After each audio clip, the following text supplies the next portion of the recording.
In her response to Biden's denial, Tara Reade emotionally describing what she says happened in the spring of 1993, describing being asked to bring then-Senator Joe Biden a gym bag in a Senate office building. He greeted me, he remembered my name, and then I said, here you go, Senator. I handed him the bag, and it happened very quickly. She alleges Biden pushed her up against the wall of a Senate corridor and put his hand under her clothes. He had his hands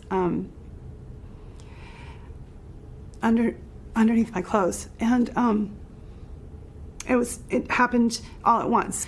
He had one hand underneath my shirt, and the other hand, I had a skirt on, and he went down my skirt and then went up.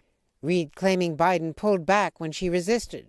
He pointed his finger at me and he said, "You're nothing to me. You're nothing." And I think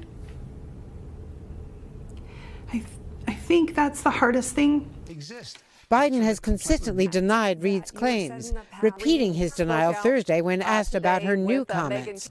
In every case, the truth is what matters. And in this case, the truth is these claims are flat out false.